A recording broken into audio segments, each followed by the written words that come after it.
राधे राधे दोस्तों, आप सभी का हमारे चैनल पर स्वागत है। आज मैं आपको बताने जा रही हूँ कि भगवान शिव शंकर के शिवलिंग पर चढ़े हुए बेलपत्र को खाने से क्या होता है।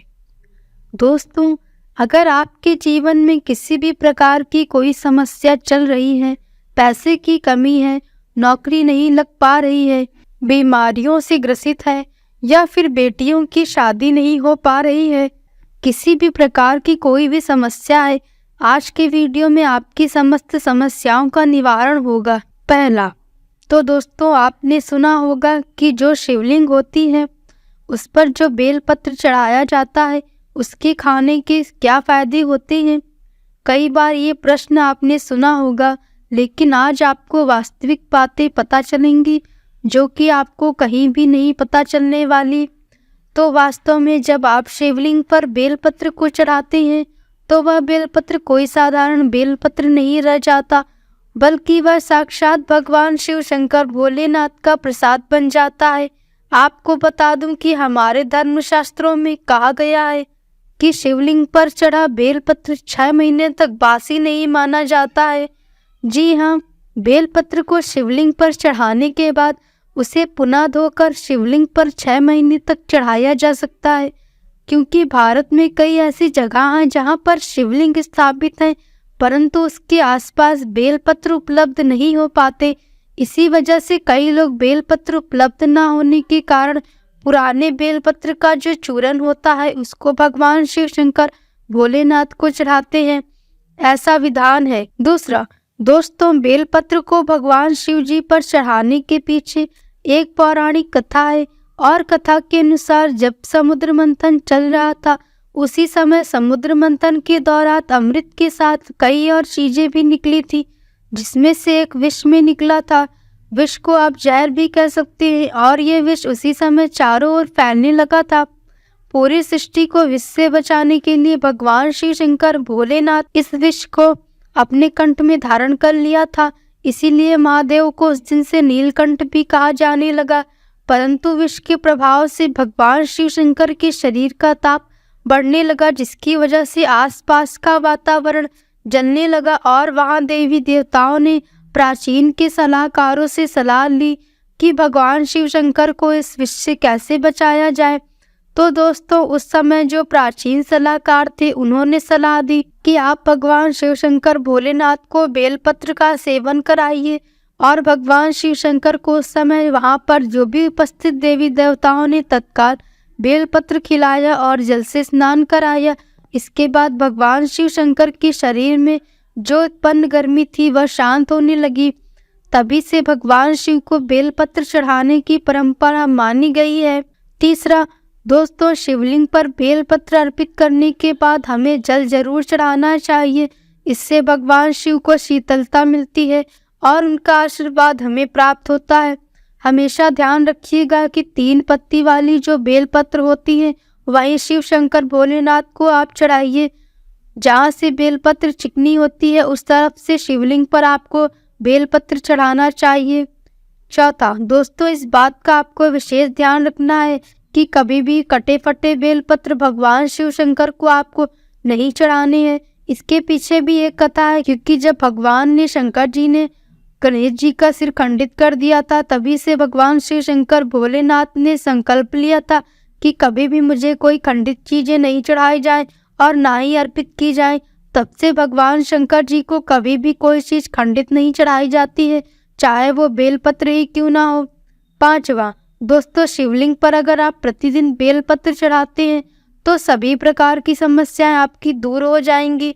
भगवान शंकर जी के भक्तों को कभी भी पैसे की समस्या नहीं रहती है। जो शिवलिंग पर चढ़ा बेलपत्र को अपनी तिजोरी में रखते हैं उनके तिजोरियों में बरकत आती है, पैसे की समस्या खत्म हो जाती है। छठा तो दोस्तों, आइए अब जानते हैं बेलपत्र से संबंधित कुछ विशेष जानकारी। दोस्तों, हम आपको बता दें कि प्राचीन पुराणों में बताया गया है कि कुछ विशेष समय होता है जिनमें बेलपत्र को कभी भी नहीं तोड़ना चाहिए।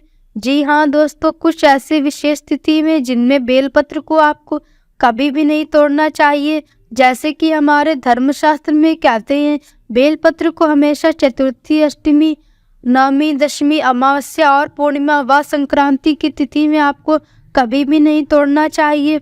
साथ में सोमवार के दिन बेलपत्र को कभी भी नहीं तोड़ना चाहिए, क्योंकि विशेषकर बेल के पेड़ पर बेलपत्र में भगवान शिव शंकर सोमवार के दिन वास करते हैं, क्योंकि बेलपत्र के संपूर्ण हिस्से में भगवान शिव शंकर का वास माना जाता है। इसके मूल में अर्थात जड़ में ब्रह्मा जी का भी वास होता है एवं बेल पेड़ के मध्य भाग में भगवान विष्णु का भी वास माना जाता है। और दोस्तों, मैं आपको बता दूं कि जो बेलपत्र होता है उसकी पत्तियों में भी शक्ति मानी जाती है, अर्थात हमारे सभी देवी देवताओं की जो शक्ति होती है वो उसके अंदर समाहित होती है। इसीलिए आपको कभी भी सोमवार के दिन बेलपत्र नहीं तोड़ना चाहिए। दोस्तों, इसके अलावा प्रतिदिन दोपहर 12 बजे के बाद आपको बेलपत्र कभी भी नहीं तोड़ना चाहिए। यह हमारे धर्मशास्त्रों में लिखा है और आप भी 12 बजे के बाद अगर बेलपत्र को तोड़ते हैं तो इससे आपको पाप लगना निश्चित है। 7वां, दोस्तों, अब जो प्रश्न आता है कि बेलपत्र की उत्पत्ति कैसे हुई, आइए जानते हैं। तो दोस्तों, स्कंद पुराण के अनुसार एक बार माता पार्वती की पसीने की कुछ बूंदें मध्यांचल पर्वत पर जा गिरी। इससे वहां एक पौधा उगाया जो बाद में बेलपत्र के नाम से जाना जाने लगा और बेलपत्र के रूप में पूजनीय हो गया। 8वां, तो दोस्तों, अब इस वीडियो में जानते हैं बेलपत्र को खाने के क्या फायदे होते हैं। देखिए, जब बेलपत्र को भगवान शिव शंकर भोलेनाथ जी की शिवलिंग पर चढ़ाते हैं तो वह बेलपत्र सिर्फ एक बेलपत्र नहीं रह जाता, बल्कि वह भगवान शिव का प्रसाद बन जाता है, जो कि असाध्य बीमारियों को दूर करने में, आपकी पीड़ा को हरने में एवं जीवन में चल रही सारी समस्याओं को दूर करने में सामर्थ्यवान है, क्योंकि बेलपत्र को भगवान के प्रसाद के स्वरूप में माना जाता है। इसीलिए वह आपके लिए अमृत जैसा बन जाता है। 9वां, तो आखिरकार शिवलिंग पर चढ़े बेलपत्र को नित्य रूप से खाने से क्या फायदा मिलता है और क्या बदलाव आते हैं हमारे जीवन में। दोस्तों, शिवजी पर चढ़ा बेलपत्र को खाने से शरीर के सभी प्रकार के रोग दोष दूर हो जाते हैं। शरीर में जितने भी रोग होते हैं, अगर आप बेलपत्र नित्य रूप से खाते हैं तो आप रोगों से बचते हैं। वात दोष, पित्त दोष, कफ दोष या जो भी 3 प्रकार के दोष बताए गए हैं, और इन्हीं 3 प्रकार के दोषों की वजह से आपके शरीर में अन्य दोष उत्पन्न होते हैं। अगर आप अपने जीवन में बिना रोगों के रहना चाहते हैं तो आपको बेलपत्र का नित्य सेवन करना चाहिए। 10वां, आपने देखा होगा कि हमारे जीवन में कई लोग होते हैं जो मीट, मछली, मुर्गा जैसे तामसिक भोजन कर लेते हैं, शराब पीते हैं, चैनी, खैनी, गुटखा, तम्बाकू, ये सब चीज़ें जो होती हैं उसका धारण करते हैं, परंतु एक समय के बाद उन्हें यह लगता है कि जो वह खा पी रहे हैं वह गलत चीज़ थी, परंतु अब ये पाप तो कर चुके हैं, उसको कैसे ख़त्म करें। तो दोस्तों, तो मैं आपको बताना चाहूँगी, नित्य कम से कम ज़्यादा नहीं तो महीने में 10 से 15 बार अगर आप भोलेनाथ भगवान शिव शंकर पर चढ़ा हुआ बेलपत्र का प्रसाद धारण करेंगे तो जो तामसिक गुण होते हैं वो पूर्णतः आपके शरीर से खत्म हो जाएंगे। आपने कभी भी मीट, मछली, मुर्गा इस प्रकार का कुछ भी सेवन किया है, आपने शराब पिया है, आप इस पाप से मुक्ति पाना चाहते हैं तो आपको नित्य बेलपत्र का सेवन करना अत्यंत आवश्यक है।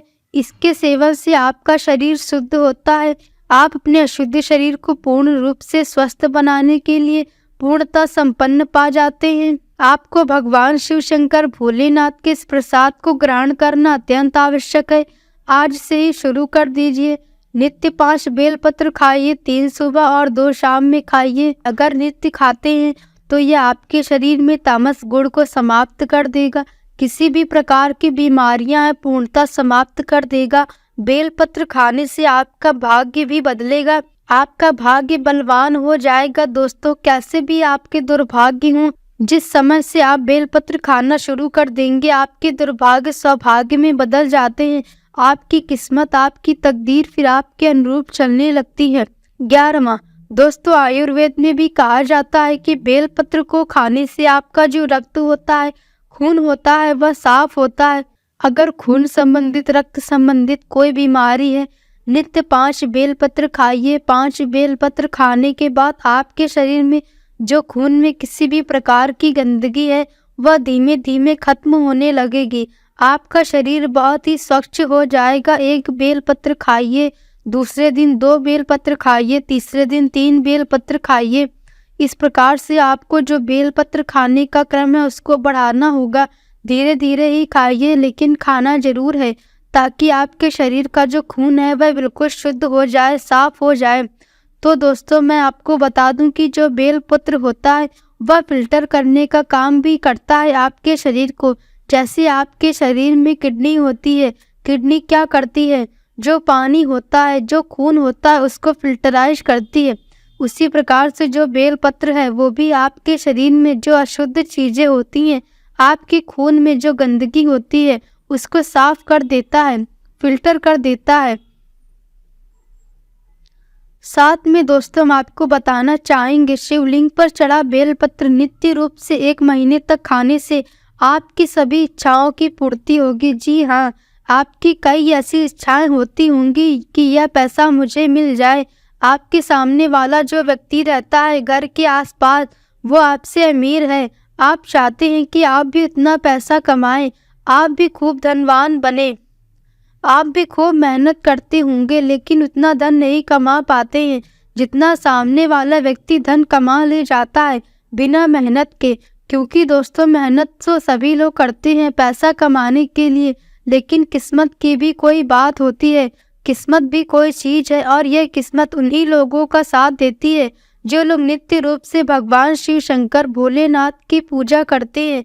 और आपको मालूम है, भगवान शंकर का जिनके ऊपर आशीर्वाद होता है उन पर कभी भी किसी प्रकार की समस्याएं नहीं आती, किसी भी प्रकार की बीमारी नहीं लगती, पैसे की कमी नहीं होती है। दोस्तों, आपके जीवन में खुशी कम है, आपके पास पैसा है लेकिन खुशी नहीं है, शांति नहीं है, आपके मन में समस्या, आपके मन में हमेशा समस्या बनी रहती है, कोई भी किसी प्रकार की उलझन बनी रहती है। तो आप विश्वास मानिए, आप बेलपत्र का सेवन करिए, हमेशा आपका मन शांत रहेगा, किसी भी प्रकार की कोई समस्या नहीं आएगी। आजकल के दैनिक जीवन में देखा गया है, लोग छोटी से छोटी बातों में चिड़चिड़ा जाते हैं, गुस्सा करने लगती है, घर में रहने वाले लोगों से आपस में आसपास में लड़ाई झगड़ा करने लगते हैं, क्योंकि उनका मन होता है वह शांत नहीं होता है। यही वजह है, अगर आप बेलपत्र का सेवन करेंगे तो यह सारी समस्याओं का समाधान आपको मिलेगा।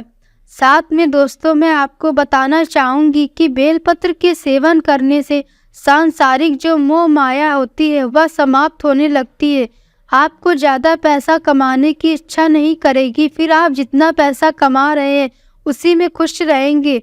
दोस्तों, मैं आपको बता दूं कि भगवान शिव शंकर का जो प्रसाद है, अगर आप उसको ग्रहण करते हैं तो आपके जीवन में सभी प्रकार की समस्याओं का निवारण होगा।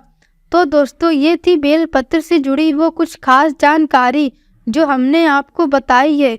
आशा है आपको आज की ये जानकारी अच्छी लगी हो। अगर जानकारी अच्छी लगी हो तो वीडियो को लाइक करें और हमारे चैनल को सब्सक्राइब करें।